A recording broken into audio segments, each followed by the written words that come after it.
In this video I'm going to show you how to create a class or group so that you can then start using it for your classes. Now, like I said class or groups because if you notice on the left hand side it lists the different groups that you are a part of.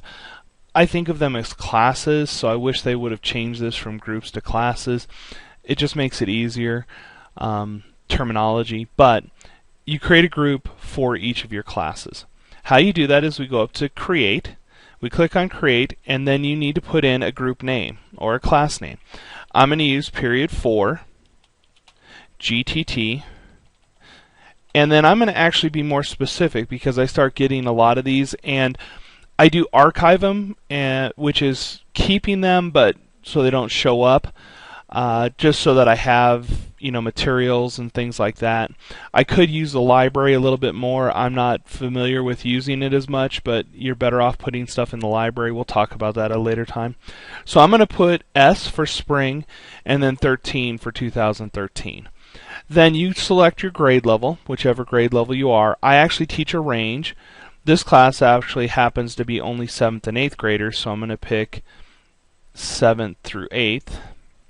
And then subject area, you just pick your subject area. Unfortunately for me, there isn't a STEM or engineering, so I usually just pick computer technology. That's what shows up if people are looking at general information.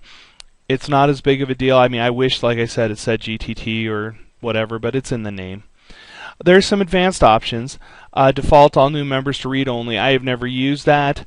I'm assuming that it's if you were doing something and you wanted to share a bunch of information but you didn't want stuff brought, commented back to you, like how we do PDFs and things like that.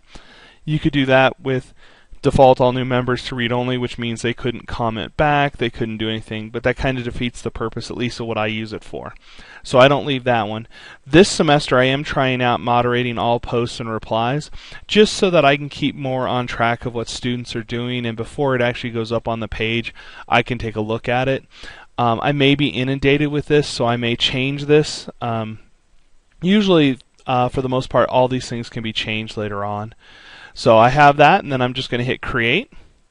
And what it does is now it creates, notice that I now have a P4 GTT S13 over here. And then I've got some information in the middle here.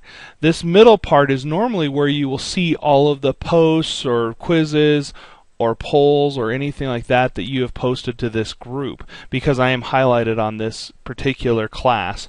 That's what shows up in the middle. Well, now it says, well, your classroom is ready for students. You need to invite students. So what you'll do is you'll write this code down. It's a 6-digit code. It has letters and numbers. This one actually doesn't have any numbers in it, but usually they have letters and numbers, but it's only 6 digits.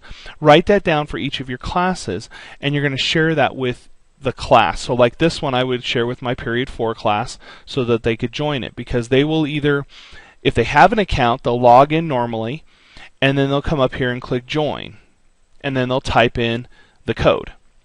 If they're brand new and don't have an account, which most of our students here do have an account, they will have to go through the process of signing up.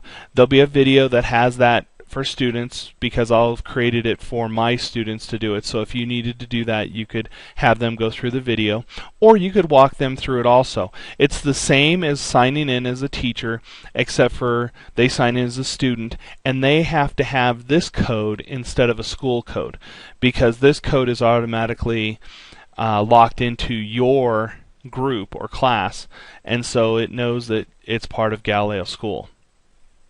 Then when they do that, they'll be part of the group, and over here you'll see that there are group settings and different things, advanced options. You can actually see, as kids are logging in, if you have them, you'll be able to look over here and manage the group. If you need to, if a kid signs up twice or different things, you'll be able to manage some of that stuff over here. This is an area where you can actually change, you can move them from one class to another if you need to, stuff like that. Okay, so that's this. Getting groups or classrooms signed up and set up.